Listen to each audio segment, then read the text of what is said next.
Olá, a graça e a paz do Senhor Jesus seja com cada um de nós nesta tarde. O nosso tema de hoje é uma pergunta: em que consiste ser rico para com Deus? Uma excelente pergunta. Então nós vamos abrir a palavra no Evangelho de Lucas, capítulo 12, e vamos ler os versículos 13 ao 21. Lucas 12, do verso 13 ao 21. E o título desse trecho da Bíblia é a parábola do rico insensato. Diz assim a palavra do nosso Deus: alguém da multidão lhe disse: mestre, dize a meu irmão que divida a herança comigo. Respondeu Jesus: homem, quem me designou juiz ou árbitro entre vocês? Então lhes disse: cuidado, fiquem de sobreaviso contra todo tipo de ganância. A vida de um homem não consiste na quantidade dos seus bens. Então lhes contou esta parábola.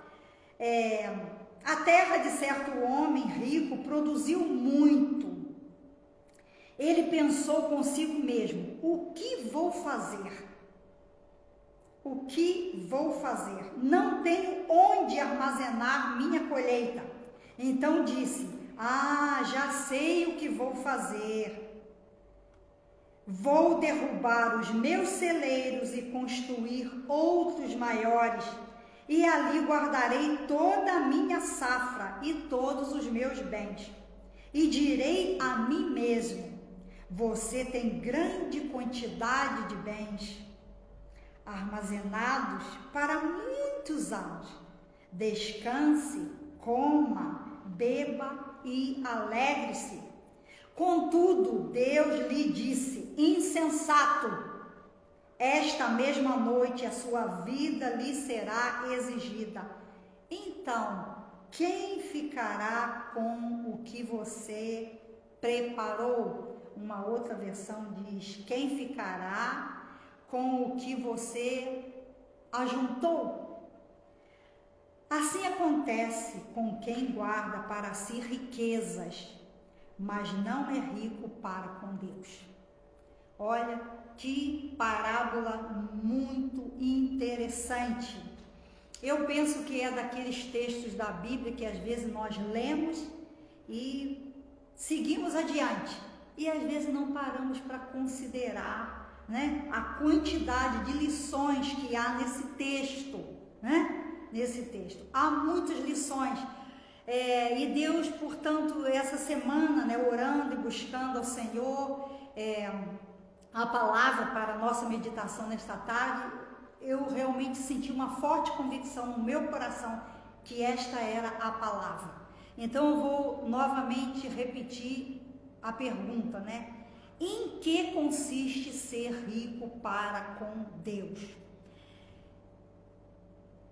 Primeiramente, eu gostaria de considerar com vocês, o que acontece com quem guarda para si riquezas, mas não é rico para com Deus. Então vamos começar primeiro analisando o último versículo, e depois nós vamos, digamos assim, fazer uma reflexão de trás para frente. Então vamos primeiro considerar o versículo 21, o último versículo, quando Jesus disse: assim acontece com quem guarda para si riquezas, mas não é rico para com Deus. Então, o que acontece com quem guarda para si riquezas, mas não é rico para com Deus? Este mesmo versículo, aliás, o versículo anterior, dá a resposta a essa pergunta. O versículo 20 diz assim: contudo, Deus lhe disse. Disse a quem? Aquela pessoa que guardou só para ela e pensou: olha, a minha safra foi espetacular, ou o meu negócio prosperou assim, de uma maneira extraordinária. Então ele pensou: eu tenho que ampliar. No caso aqui do homem que semeava, era um contexto rural, ele disse: eu tenho mais é que construir celeiros maiores para poder juntar e guardar tudo que eu angariei, tudo que a terra produziu. E aí, nesse versículo 20, contudo Deus lhe disse: insensato, né? Então, o que acontece com quem guarda só para si riquezas, mas não é rico para com Deus? Deus o chama de insensato, né? Insensato. O que você juntou com tanta ganância, insensato, ficará aqui, né? Então reflita, com quem ficará o que você preparou? Com seus herdeiros? E muitas das vezes, abrindo aqui um parêntese, os herdeiros às vezes têm mais do que a herança que o pai vai deixar para eles. Muitas das vezes acontece isso. E nem por isso esses herdeiros têm menos ganância. Então essa coisa de deixar, de angariar, a realidade é que a pessoa não leva, ninguém leva, ela vai deixar. E muitas das vezes, quem sabe você que está aí do outro lado, né, nos acompanhando nessa reflexão, você tem algum exemplo na sua própria família, né, de que a herança que é deixada traz consigo desavença entre os herdeiros, né? Eu já tenho ouvido muitas e muitas histórias relacionadas a isso, né? Então aqui Jesus está nos chamando a atenção para essa situação. Então ele chama essa pessoa que angaria, que junta aqui, mas não é rica ou rico para com Deus. Jesus chama essa pessoa, nesta parábola, de uma pessoa insensata. Então vamos aqui definir essa palavra, insensato. O que significa? Qual é a definição? Essa palavra vem do latim, ela é acompanhada, né, é formada por um prefixo in, que significa falta ou negação, né? Por exemplo, infeliz, aquele que não é feliz. Insensato, aquele que não é sensato. Mas a palavra tem também um sufixo, que é o ato, que na realidade a raiz da palavra é sense, né? Sense, insensato. Então, o in significa negação e o ato, né? O sufixo significa um particípio passivo, né? Ou seja, aquele que está recebendo a ação. Então, a palavra insensato, né? Esse adjetivo se refere à pessoa que ela tem a ação negativa de não ter senso, né? É meio complicadinho, né? É uma ação, é a falta de uma ação, é uma ação negativa, é não ter senso, né? Não ter senso. O particípio passado, né? A pessoa está recebendo essa ação, né, de não ter, portanto, sensatez, que seria o positivo da palavra, né? Então, depois aí dessa explanação sobre a definição, né, portanto, resumindo, é a ação de não ter senso, né? E o insensato, existem outras palavras, outros sinônimos, né? E a palavra de Deus lá em Provérbios 18, 2, um exemplo de uma pessoa insensata é um sinônimo, uma pessoa tola, né? Em Provérbios 18, 2 está escrito: o tolo, ou seja, o insensato, não tem prazer no entendimento, né? Ele tem falta de entendimento, né? Ele não se deleita em conhecer, em saber as coisas. Ele é, portanto, um tolo, um insensato. Mas eu quero vos chamar a atenção lá para Efésios, capítulo 5, dos versículos 15 a 17. Efésios 5 diz assim: portanto, vede prudentemente como andais, não como nécios, mas como sábios, remindo o tempo, porquanto os dias são maus. Pelo que não sejais insensatos. Olha só, Paulo escrevendo aos Efésios, ele está dizendo, preste atenção da maneira como você vive, da maneira como você reage, da maneira como você se relaciona, né? Não seja tolo, mas seja o que? Sábio. Aproveite bem o seu tempo, porque os dias são maus. E aí no finalzinho ele diz, pelo que não sejais insensatos, mas entendeis qual é a vontade do Senhor. Qual é a vontade do Senhor, né? Aquele rapaz desse texto que nós acabamos de ler, ele interpelou Jesus. Havia uma multidão em torno de Jesus. Muitas daquelas pessoas iam ter com Jesus para serem curados, para serem, portanto, abençoados por ele, para aprenderem, né? Porque Jesus era o grande mestre, o mestre por excelência. Mas esses dois homens, esses dois rapazes foram interpelar a Jesus para pedir uma coisa que não era muito comum. Qual foi o pedido deles? Mestre, de um deles, né? Mestre, dize a meu irmão que divida a herança comigo. Eu fiquei a pensar com os meus botões, né? Nós sabemos que no contexto judaico, né? A herança, a parte maior da herança era dada ao primogênito, né? E nós vemos isso em vários textos, né? Vamos aqui pensar na situação de Esaú e Jacó, né? Esaú deveria receber mais do que Jacó, e Jacó armou aquela situação ali com a ajuda da mãezinha, né? E passou à frente, colocou uma roupa, simulou que era Esaú para receber a parte maior da herança. Está lá na palavra de Deus, vá lá e leia, ok? Então, aqui qual era a questão? Eu comecei a pensar com os meus botões. É certo que esse irmão já tinha recebido a parte dele, mas é muito provável que o outro, por ser o mais velho, recebeu mais, e ele agora vai ter com Jesus e pede a Jesus que peça, né, que intervenha na situação para que o irmão divida mais alguma coisa com ele, né? Divida a herança com ele.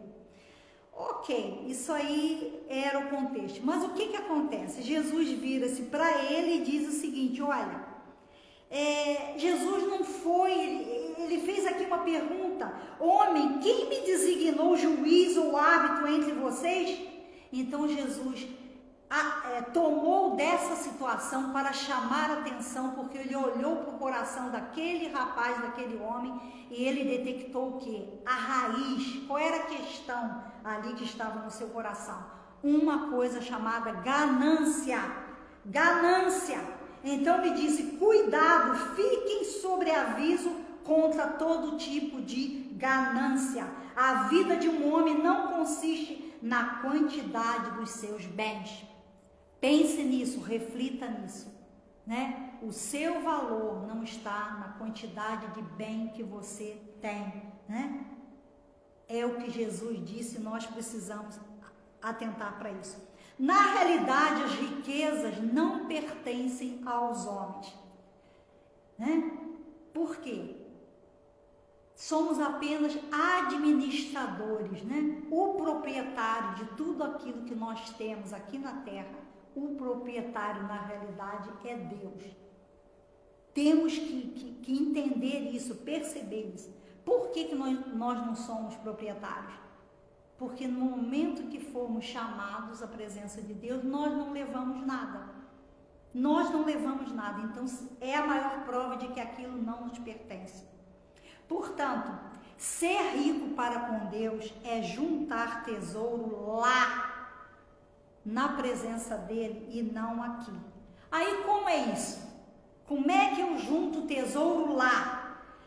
Eu quero considerar, né, nessa reflexão 3 coisas. A primeira delas é que nós temos que considerar, né, usando a mesma palavra, de uma forma redundante, né, temos que considerar que os bens são meios para fazer o bem. Vou repetir, os bens que nós temos são meios para fazermos o bem.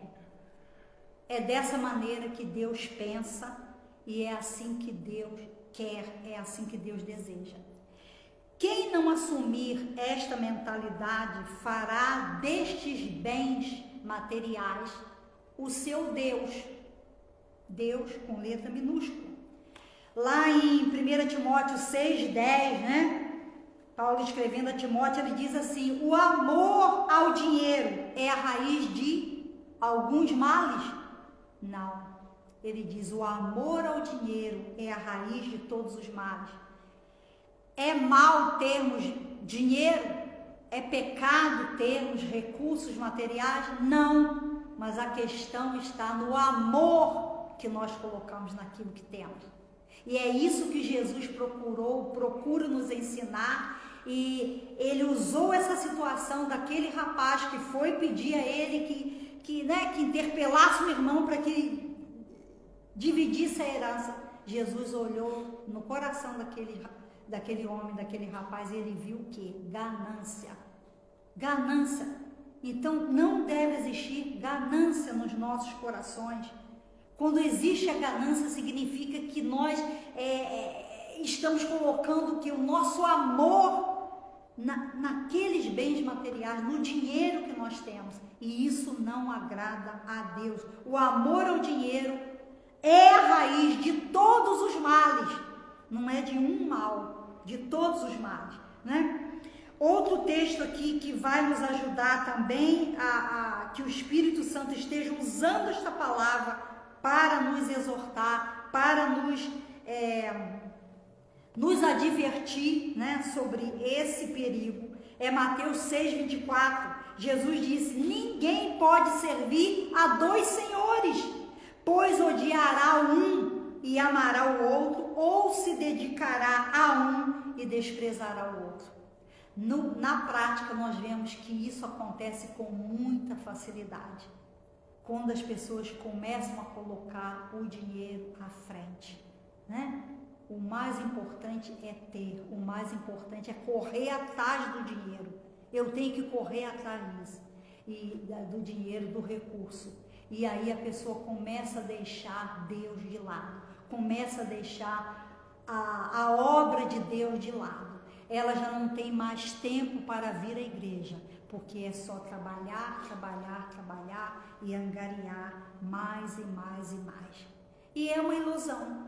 É uma perfeita ilusão, e a pessoa acha que está tudo bem e que é isso, que não tem problema. Afinal, Deus sabe que eu estou com menos tempo agora, né? E eu tenho que ganhar o dinheiro, eu tenho que pagar as minhas contas.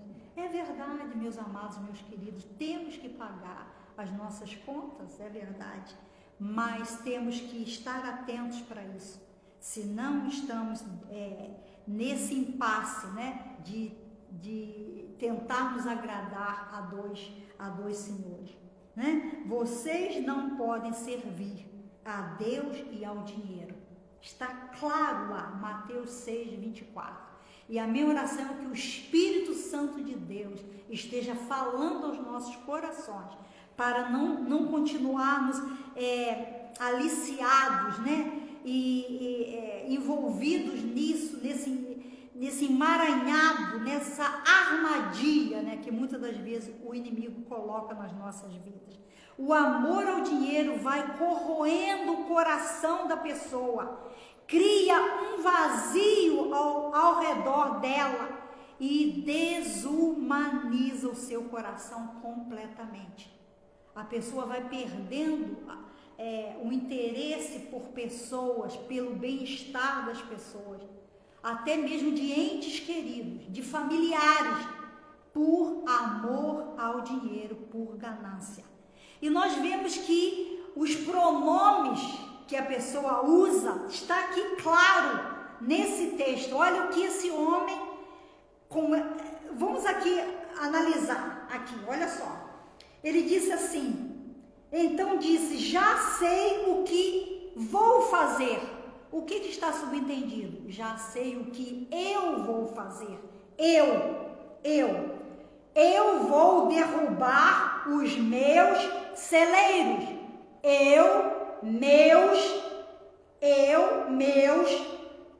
Eu vou construir outros maiores e ali eu guardarei toda a minha safra, meu e todos os meus bens,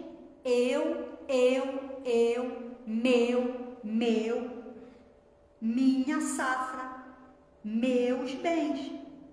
E direi a mim mesmo, você tem grande quantidade de bens armazenados para muitos anos. Olha a ilusão.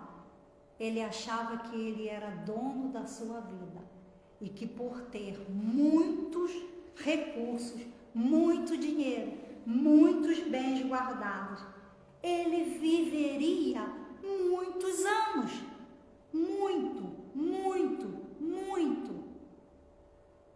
Preste atenção nisso, né? Os pronomes que ele usa, os advérbios que ele usa, ele equipara os muitos bens com muitos anos de vida. Então, nós não vemos aqui nesse texto, na boca desse homem, dessa pessoa, nessa parábola, um pensamento do tipo, eu tive uma excelente safra, eu vou ajudar os meus familiares, eu vou abençoar aquele que produziu menos do que eu vou investir em alguma obra social, trazendo para os nossos dias atuais, eu vou ajudar aquela família que eu sei que está passando por dificuldade, ou aquele amigo que está desempregado há muito tempo, ou aquele familiar que está passando por, que está enfrentando uma enfermidade e precisa de suporte para prover os meios de tratar da sua saúde. N exemplos. Nós não vemos. Ele não falou nada disso. Esse homem aqui da parábola era meus bens, minha safra. Era tudo para ele, né? Gente, meus amados, meus queridos, isso é um mistério. Para a eternidade só se leva o que se partilha.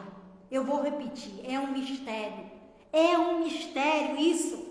Para a eternidade só se leva o que se partilha aqui. Este é o mistério, esta é a chave, este é o segredo. Esse é o verdadeiro significado, a verdadeira implicação, de ser rico para com Deus. Então, agarra nisso. Insensato. Jesus chamou esse homem que só quis angariar aqui. Esta mesma noite a sua vida lhe será exigida. Não era daqui a muitos anos como ele pensava.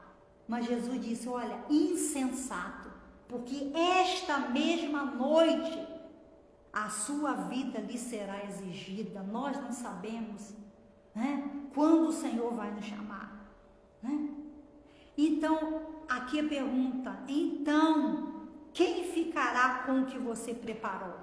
Já falei no princípio dessa reflexão. Muitas das vezes a pessoa vai deixar herança para familiares que já têm dinheiro suficiente para viver uma vida boa e agradável durante muitos anos e ainda deixar para a posteridade.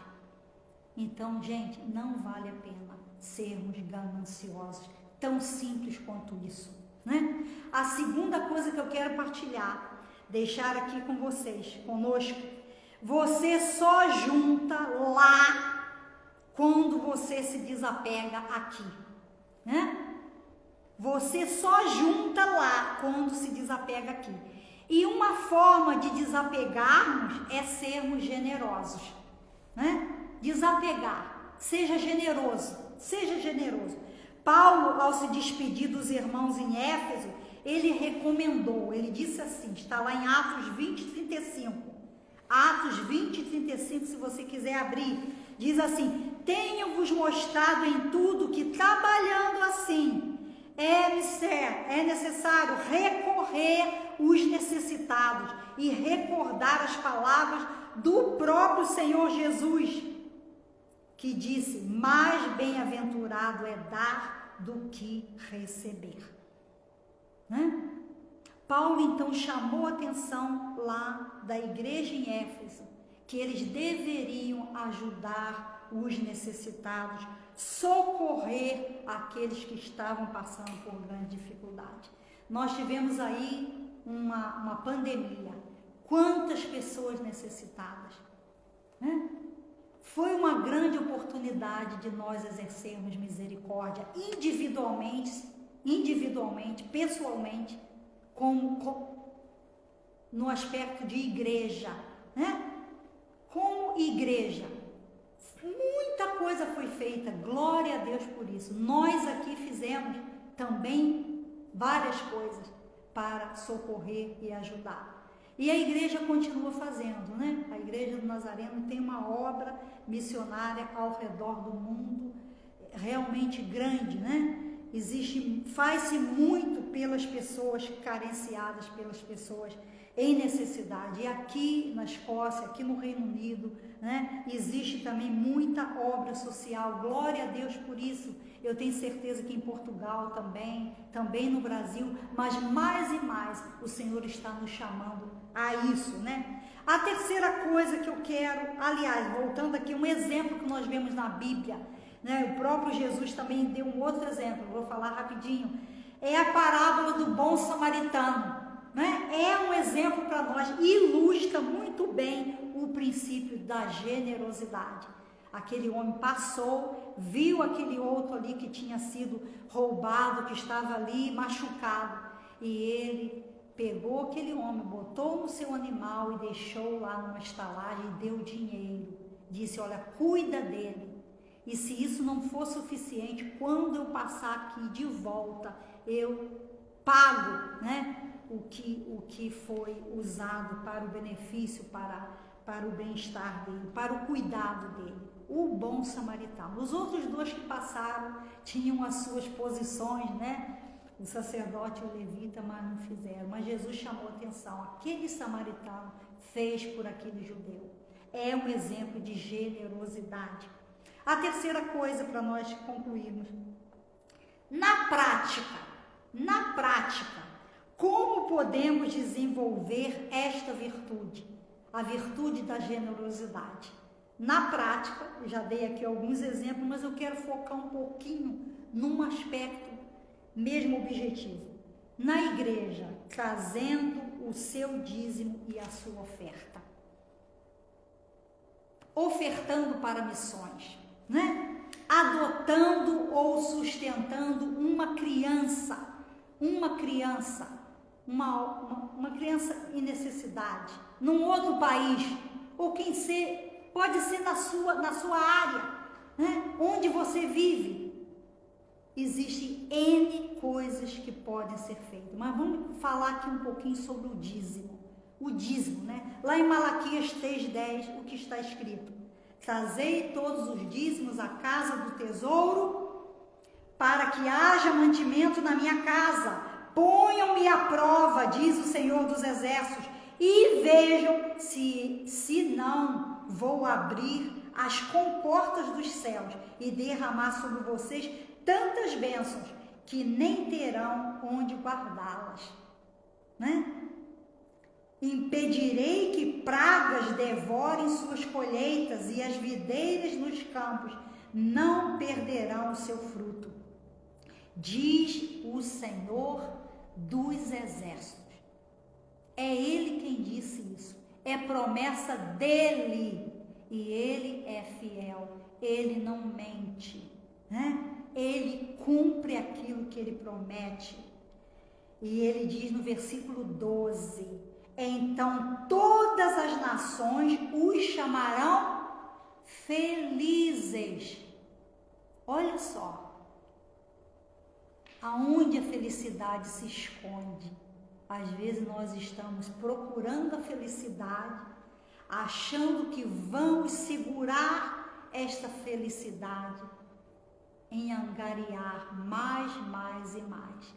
E a palavra de Deus está nos dando aqui a chave, né? Essa felicidade será encontrada na nossa obediência a Deus, quando trazemos o nosso dízimo à casa do tesouro, à casa de Deus, né? Então todas as nações os chamarão felizes, porque a terra de vocês será maravilhosa, diz o Senhor dos Exércitos. Olha, fica aí com essa palavra. Há muitas pessoas que dão a desculpa: mas eu não vou dar o dízimo porque a igreja, né? Vou dar dízimo para pastor. Há muitas pessoas que dizem isso. Eu vou dar dízimo, não emprega bem, está comprando carros, está comprando isso, tá se enriquecendo, ou a igreja não está fazendo bom uso. Gente, isso não interessa. O dízimo é uma coisa pessoal, é você e Deus. É você e Deus. Se o pastor não está gerindo bem, se a igreja não está empregando bem o dinheiro, eles vão dar contas a Deus. Então não deixe que o inimigo te engane com esse argumento, com essa desculpa. Eu quero focar aqui numa coisa básica, fundamental, né? Dízimo, é 10%. Então devolva 10% a Deus, não é pagar. Tem gente que diz: eu paguei, eu pago meu dízimo. Você não paga nada. Eu não pago nada, eu devolvo, você devolve. Porque se você tem um salário, Deus te deu saúde para trabalhar, Deus te abriu aquela porta de emprego. Lembre-se disso, foi Deus. Se o seu negócio correu bem, se você teve muitos lucros, né? Naquele mês, naquela quinzena, naquele trimestre, naquele ano, foi a bênção de Deus na tua vida. Foi a bênção de Deus na tua vida. Então você devolve o 10%. Olha só a matemática de Deus. E Deus, ele promete abençoar os 90% que fica na tua mão. Os 90% que você retém é 90% plus, ou seja, mais a bênção de Deus, a bênção do Todo-Poderoso, a bênção daquele que sabe não só o hoje, mas que conhece o amanhã e vai lá diante de você, abrindo portas, quebrando fortalezas, né? Repreendendo o devorador. A questão é que se você e eu, se nós não obedecemos e se não trazemos os 10%, o que acontece? O diabo leva os 10% de Deus, si mesmo, é assim que eu vejo, e leva mais 20%, mais 30%, mais 40%, porque ele é ladrão. Então presta atenção nisso, Então, ser dizimista, meu amado, minha amada, meu querido irmão e irmã, ser dizimista é ser sensato, é ter senso, é ter sabedoria, né? É ter sabedoria, saber aquilo que você está agindo com sensatez, né? A palavra diz com senso comum, com sabedoria. É ter a proteção de Deus sobre o teu dinheiro. E isto é ser rico para com Deus. Ser dizimista é a base, é o fundamento de começar a ser rico para com Deus. Aprendemos a ser generosos sendo dizimista. E é a partir daí que essa generosidade vai sendo desenvolvida na nossa vida. Porque olha, particularmente, cristão que não aprendeu a ser dizimista, eu duvido que que tem aprendido a ser generoso. Eu não tenho muito tempo aqui, mas poderia dar alguns exemplos na minha própria vida, de situações em que eu não fui, em que eu negligenciei e que eu pude perceber, porque o Espírito Santo mostrou claramente que o inimigo estava, o devorador estava ali, assolando. E glórias ao Senhor Jesus. N exemplos de como Deus me tem abençoado, né, nesse aspecto, né, trazendo o dízimo com obediência, mesmo em situações assim de muita dificuldade, mas trazendo e dizendo: Senhor, estou trazendo, estou te devolvendo aquilo que é teu, e eu estou confiando que o Senhor vai cumprir esta promessa aqui, no versículo 11 de Malaquias, no versículo 12. Portanto, a sensatez está em dar com amor, amém? Não com aquela ideia de receber mais do favor de Deus, porque Deus olha para o nosso coração. Se eu der, se eu devolver pensando, mas eu vou dar porque ali atrás eu quero que Deus... Não, nós temos que dar com amor, né? É fazer isso por obediência. Resumindo, os bens são meios para fazer o bem. Só juntamos no céu quando nos desapegamos aqui na terra. E como é que nós desapegamos? Sendo generosos. O terceiro aspecto, ser um dizimista.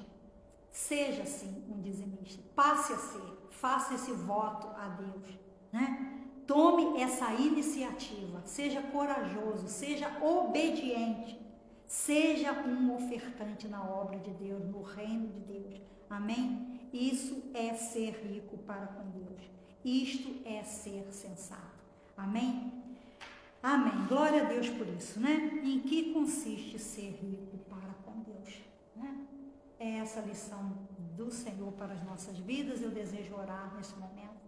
Pai, louvado seja o teu nome. Senhor, eu te peço que naquilo que na minha limitação eu não consegui expressar, que o teu Espírito complete a obra no coração de cada um de nós, Senhor. Oh Deus, ajuda-nos a nos desapegarmos das coisas materiais. Ajuda-nos, oh Deus, a juntar tesouros no céu. Deus, porque não vamos levar nada do que angariamos aqui. Dá-nos um coração generoso, Senhor, para que possamos ver, Senhor, a tua obra crescendo, o teu reino avançando para a glória do Senhor Jesus. Enquanto, ó Deus, nos preparamos para a volta do Senhor. Jesus está voltando. Ó Senhor, dilata os nossos corações para sermos obedientes a Ti.